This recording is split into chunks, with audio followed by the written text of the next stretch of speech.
کھٹکتا ہے سینے میں، چبھتا ہے گناہ۔ یہ تکلیف دہ معاملہ ہوتا ہے، تڑپتے ہیں لوگ، سسکتے ہیں، لیکن روایتی انداز سارا جب ہماری مجالس اور محفل میں ہو جاتا ہے، کوئی نہیں وقت دینے والا، پیار کرنے والا، تھپکی دینے والا، بازو تھام، کوئی نہیں۔ ایک تقریر وہ ہے جو میں آپ سے کرتا ہوں، اور ٹھیک ہے گھنٹہ گزارنا ہے تو وہ بھی کئی میری طرح کے لوگ ہیں جو جمعرات کو فیصلہ کرتے ہیں سویرے کیا بیان کرنا ہے۔ حالانکہ میری طرح کے جو چھوٹے ہیں وہ ہفتے سے ہی تیاری شروع کر لیتے ہیں تاکہ کچھ غور فکر کر کے قوم کے سامنے رکھا جائے، ضروری۔ اب ایک تقریر میں آپ سے کرتا ہوں، سمجھانے کے لیے عرض کرتا ہوں، ایک تقریر ایسی ہے جو خطیب صاحب آپ سے کرتے ہیں، اور خدا نخواستہ اللہ تعالیٰ معاف کرے، صرف سمجھانے کے لیے، اگر ان کو پتہ چل جائے کہ ان کا بیٹا کسی غلطی میں مبتلا ہو گیا تو پھر بھی اسی طرح ہی داد و تحسین کے لیے لش پش کر کے تقریر ہوگی؟ نہیں، پھر یہ انداز نہیں ہوتا۔ پھر تو بچہ کو سامنے بٹھا کے باپ اپنی پگڑی اس کے پیروں میں رکھتا ہے، پھر تو ماں دوپٹہ پیروں میں رکھتی ہے، کہتے پتر میری کمائی نہ اجاڑ دینا، اور نہ پتہ چلا تو سگریٹ پینے لگ گیا، خدا خیر کرے، تیری مہربانی، سوتا نہیں، اس کا چہرہ پریشان ہے۔ اب بات آئی ہے نا، اب یہ وقت آیا تبلیغ کا، اصلاح کا۔ اسے منت کر کے سمجھایا، اس کو گزارش کی، اس نے کہا ابا جی غلطی ہو گئی تھی، آئندہ نہیں کرتا، پوری اس نے تسلی دی، پھر بھی نہیں سوتا۔ بچہ تو وعدہ کر کے چلا گیا، پھر بھی نہیں سویا، وہ اپنے کمرے میں چلا گیا اور اس نے مصلی بچھا لیا۔ کہا یا اللہ یہ میری عمر کی کمائی ہے، مالک اسے ہدایت دے دے۔ او بھائی جب تو اس انداز میں ملت کے ہر بیٹے کی اصلاح کرنے لگے گا، اور اس سے مراد صرف خطیب واعظ ہی نہیں، حضور نے ہم سب کے ذمہ لگایا تھا بلغوا عنی ولو آیا، ہم سب کی ذمہ داری ہے لوگوں کے لیے، لوگوں کو قائل کریں۔ مجھے بتاؤ اپنی ذات کے حق میں قائل کرنا ہو تو کرتے ہیں کہ نہیں؟ ہوتا ہے نماز کی دعوت ہم کیسے دیتے ہیں؟ ہم کہتے ہیں پڑھ لیے کر نماز، اتنے پیسے کہاں لے کے جائے گا، یہی دعوت ہوتی ہے نا۔ وہ کہتا ہے تو نے اپنی قبر میں جانا اور میں نے، یہ تو ہے ہمارا دین کے حق میں۔ وہ محفل میں آنا اگر ٹائم ملا تو ٹھیک، یہ ہے دین کے حق میں۔ اور جب اپنی باری آئے، کسی سے 50,000 روپے چاہیے تھے، فون کیا اس کو، ملنا تھا، وہ کہتا حکم کرے، کہتے نہیں ٹیلی فون والی بات نہیں، کہتے میں تو 2 بجے ملوں گا، تو 2:30 بجے مل، پر میں مل کے کر لی۔ پھر جاتے ہی اس سے 50,000 مانگا نہیں، پہلے منت کی، دکھ سنایا، پھر اسے ثابت کرایا کہ تیرے علاوہ دینا بھی کسی نے نہیں، سارے غلط بندے ہیں تو ٹھیک ہے معاذ اللہ۔ پھر اس کو یہ بھی ثابت کرایا وقت پہ واپس کر دوں گا۔ اتنی ساری گزارش کر کے رو دھو کے جب وہ پورا قائل ہو گیا تو آخر میں کہا مجھے 50,000، صحیح کہہ رہا ہوں؟ ہاں نہ تو کرو نا، کرو ہلکا سا ایسے ایسے تو کرو نا، ہوتا ہے کہ نہیں ایسے؟ او بھائی اپنے حق میں قائل کرنا تھا تو تجھے سارا طریقہ آتا تھا، اور رب رسول کے حق میں قائل کرنے کا تجھے طریقہ ہی نہیں آتا، تجھے پتہ ہی کوئی نہیں کہ کیسے قائل کرنا ہے۔ اپنے لیے تو نے قائل مائل کرنا تھا، سارا پتہ تھا، سب خبر تھی کیسے منانا ہے، اور کسی کو مسجد کے لیے منانا تھا تو کہتا ہے جی میری کو مانتا ہی نہیں، میری کون سنتا ہے۔ آپ جب تک اس درد سے، زازان نام کا ایک گویہ تھا بغداد میں، گاتا تھا، آواز بڑی سریلی تھی، بڑے لوگ اس کے گرد جمع ہو جاتے، حضرت عبداللہ ابن مسعود رضی اللہ تعالیٰ عنہ، حضرت عبداللہ ابن مسعود، یہ وہ خوبصورت ہستی ہیں کہ محبوب نے فرمایا ان سے قرآن سیکھا کرو، یہ اسی طرح پڑھتے ہیں جس طرح میرے اوپر نازل ہوا تھا۔ حضرت عبداللہ ابن مسعود رضی اللہ تعالیٰ عنہ صحابہ میں مفتی، صحابہ میں قاری، بڑے آدمی۔ حضرت عبداللہ ابن مسعود ایک دن گزر رہے تھے کسی مقام سے جہاں بھی وہ رہتا تھا، تو وہاں اللہ معاف فرمائے گانے بجانے کی مجلس سجی ہوئی تھی، وہ گا رہا تھا، آپ گزرے تو کانوں میں ہلکی سی آواز گئی۔ قریب ایک شخص سے پوچھا یہ کون ہے، کس کی آواز ہے؟ کہا حضرت یہ زازان نام کا ایک گویا ہے۔ وہیں کھڑے کھڑے درد سے کہنے لگے کتنی سونی آواز ہے، کاش یہ قرآن پاک کی تلاوت کرتا، اتنی خوبصورت آواز ہے، کوئی تو ہونا جو اس درد سے بات کرے، کاش یہ قرآن پاک پڑھتا۔ اور پھر دعا مانگتے آگے تشریف لے گئے۔ وہ جوان تھا، فارغ ہو کے باہر نکلا، لوگوں کا رش تھا۔ ایک شخص نے اسے روکے، کہا زازان ادھر آ، پتہ آج کیا ہوا؟ کہا جناب کیا؟ کہنے لگے جانتے ہو حضرت عبداللہ ابن مسعود کو؟ کہا جانتے ہیں۔ فرمایا وہ صحابی رسول صلی اللہ علیہ وسلم آج گزرے، تیری آواز ان کی سماعتوں سے ٹکرائی تو فرمانے لگے کاش یہ قرآن پاک پڑھتا۔ کہنے لگا صحیح بتاؤ انہوں نے میرا نام لیا؟ صحیح بتاؤ میرے لیے کہا انہوں نے؟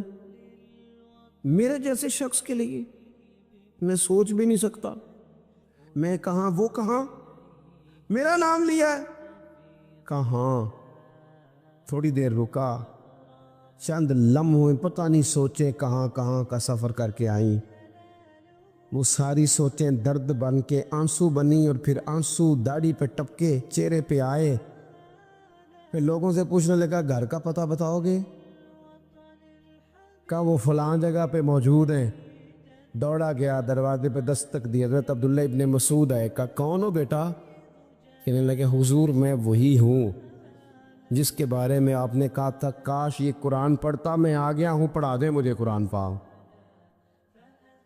پڑھا دے۔ کوئی بیٹھا ہوا مجھے دور دعا دیتا ہے، میں ڈوبتا ہوں پر سمندر اچھال دیتا ہے۔ کسی سے تو آپ پیغام حق کہیں، کسی کو تو دعوت خیر دیں، یہ سب سے بڑا بھلا ہے۔ اگر کسی بد اخلاق کو با اخلاق کر دو گے نا، اس کی بیوی سکون میں آ جائے گی، اس کی ماں آرام سے سونے لگے گی، اس کا باپ کہے گا اوہ حد ہو گئی، میرا پتر ٹھیک ہو گیا ہے، تمیز سے بات کرنے لگا ہے۔ بچے پریشان ہوتے ہیں، بچے۔ میں بیٹھا تھا کھانا کھا رہا تھا گھر میں، تو میرے گھر والے کہنے لگے مدرسے کا کوئی بچہ باہر ہے، بڑا سخت رو رہا ہے۔ میں نے اس کو کہا بلاؤ، کسی استاد نے ڈانٹ دیا ہوگا۔ تو بچہ میرے پاس ہے تو اس کا وجود کانپ رہا تھا۔ میں نے کہا پتر کیا ہوا؟ کہنے لگا پیر صاحب میری امی تے ابو کار فیر پہ لڑ دینے، کرو فون آیا ہے۔ تو میں نے کہا بیٹا پریشانی کی کیا بات ہے؟ کہنے لگے بڑی سخت لڑائی ہوتی ہے، میرے والد میری اماں کو مارتے، پھر ہم سارے بہن بھائی نا چار پائیوں کے نیچے چھپتے۔ تو وہ دور ہے اس وقت، تو 1.5 گھنٹے کا فاصلہ ہے، دور ہے میرا گھر، پر پتہ نہیں ہمارے گھر کیا ہو جائے گا۔ پیر صاحب آپ دعا مانگے نا، آپ دعا کریں نا، اس بچے کی کیفیت اور اس کے اوپر چھائی ہوئی آزمائش اور اس کے طبیعت میں اسے دیکھ کے میرے آنسو نکل گئے۔ کچھ دنوں کے بعد میں نے اس کے باپ کو بلایا، میں نے کہا خدا کے بندے، تیری انا اور تیری بیوی کی انا اتنی سخت ٹکراتی ہے کہ تیری اولاد پیس کے رہ گئی، کاش تو رسول اللہ کی اس صفت سے آگاہ ہوتا کہ خدا کے بندوں کو معاف کر دو، اللہ تمہیں معاف فرما دے گا۔ کاش تمہارے اندر وہ کیفیات ہوتی، تمہارے بچے میلوں دور رہ کے بھی تڑپتے ہیں کہ جانے گھر۔ کیوں؟ اس لیے کہ گنجائش نہیں دلوں میں، کوئی اخلاقی تعلیم نہیں۔ ہم نے اپنے گھروں کو خود اپنے ہاتھوں سے اتنا آزمائش کا گھڑا بنا لیا ہے، لڑائیاں جھگڑے مصیبتیں۔ کیوں؟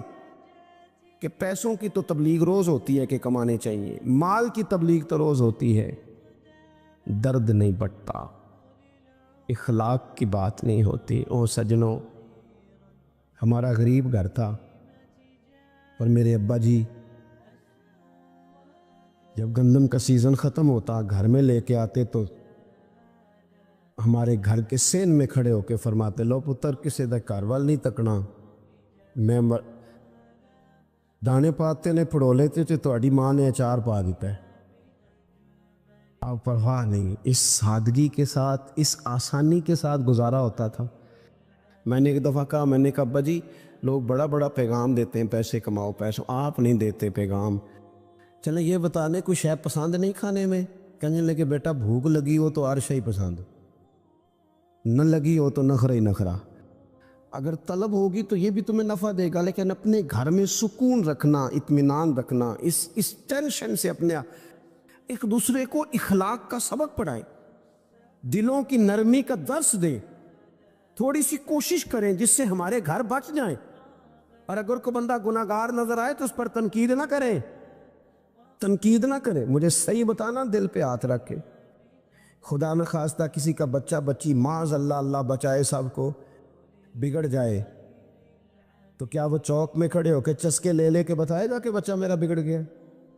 بولو سارے بولو جلدی سے۔ تو پھر پڑوسیوں کا بچہ بگڑا ہے تو پھر چسکے کیوں لیے؟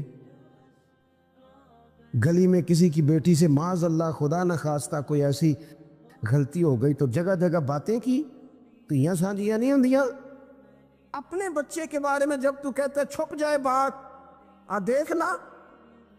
حضرت سیدنا جنید بغدادی کہتے ہیں میرے ماموں تھے حضرت سری سختی، میں اپنے ماموں سے ہی بیعت تھا، انہی کی خدمت میں رہتا تھا۔ فرماتے ہیں ہم جا رہے تھے، ایک دن انہوں نے چھڑی پکڑی ہے، ایک ہاتھ میں مجھے تھاما، تھوڑا آگے گئے تو رش تھا، چند لوگ کھڑے تھے، تو حضرت سری سختی مجھ سے کہنے لگے جنید دیکھ تو صحیح رش کیوں ہے؟ تو میں گیا تو ایک نوجوان شراب پی ہے، معاذ اللہ نشے میں دھت لیٹا ہے، ارد گرد لوگ کھڑے، اور وہ چونکہ پوری طرح اس پر نشہ غالب ہے تو اول فول باتیں کر رہا ہے، لوگ بھی اس کے ساتھ جو ہے وہ ہنسی مذاق کر رہے ہیں، اس کا مذاق اڑا رہے ہیں، رش ہے۔ میں نے آگے کہا حضور دفع کریں، ایک شرابی لیٹا ہے، لوگ بھی مذاق اڑا رہے ہیں، اور بس ایسے شغل لگا ہوا ہے، سارے لوگ تماشبین نہیں ہوتے۔ ہاں حضرت فرمانے لگے نہیں جنید ایسے کیسے چلے گئے، چل نہ مجھے لے چل۔ کہتے ہیں بوڑھے شیخ، ہاتھ میں نے تھاما تو وہاں لے گیا، حضرت نے لوگوں کو ڈانٹا چلو دوڑو، پرانے زمانے میں لوگ بزرگوں کی حیا کرتے تھے، سب لوگ وہاں سے چھٹ گئے۔ کہتے ہیں مجھے فرمانے لگے جنید جا پیالے میں پانی لا۔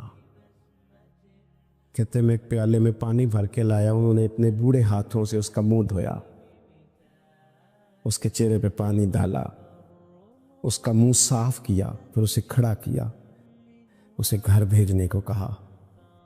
کہتے ہیں وہ وہیں ایک کونے میں سائیڈ پہ ہو گیا تو حضرت نا منہ دھو کے نا تھوڑی دیر چپ کر گئے، پھر 2-3 لمحے گزرے تو ان کی آنکھوں میں زور زور سے آنسو ٹپکے، اور ہاتھ اٹھا کے کہنے لگے مالک میں تیرا کمزور بندہ ہوں، میں منہ دھو سکتا تھا، میں دل تو نہیں نہ دھو سکتا، جو میرے اختیار میں تھا میں نے کر دیا، باقی تو مقلب القلوب ہے، کر نہ کرم۔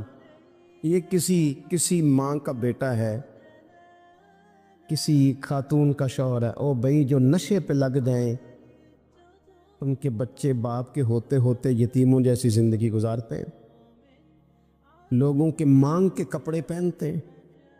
کسی نے کہا تھا اگر دشمن سے زیادہ بدلہ لینا ہو تو اسے قتل نہ کرو، نشے پہ لگا دو۔ معاذ اللہ اتنا لوگوں نے، کتنا عام نشہ ہو گیا۔ کہا اللہ میں نا منہ دھو سکتا ہوں، دل نہیں، دل تو دھو سکتا ہے، دھو دے۔ کہتے ہیں یہ کہہ کہ حضرت اٹھے تو میں نے عرض کی حضور ویسے منہ دھویا کیوں آپ نے؟ تو فرمانے لگے اس لیے دھویا ہے کہ جب تک منہ سے بدبو آتی رہے گی جتنے لوگ سونگتے رہیں گے اس کے شرابی ہونے کے گواہ بنتے رہیں گے، میں نے اس لیے دھو ڈالا ہے کہ ہو گئے پیچھے جو ہو گئے مزید گواہ نہ بنے۔ حضرت سری سختی کہتے ہیں حضرت جنید بغدادی کہتے ہیں میں نے اسی رات تہجد کے وقت اٹھ کے حضرت کو وضو کرایا، میں نے ان کا بازو تھاما، میں ہی ان کو مسجد میں لے کے گیا۔ کہتے ہیں جب ہم مسجد میں پہنچے تو وہ کل دوپہر والا شرابی ہم سے پہلے مصلی پہ بیٹھا تھا۔ کہتے ہیں میرے دل سے آوازیں نکل رہی تھی شیخ دیکھ لو پھر مالک کتنا کریم ہے، آپ نے منہ دھو ڈالا تھا، رب نے دل بھی دھو ڈالا، کرم فرما دیا۔ کوئی ہو نہ کوئی ایسا کرے، آؤ نہ سنگیوں ملے،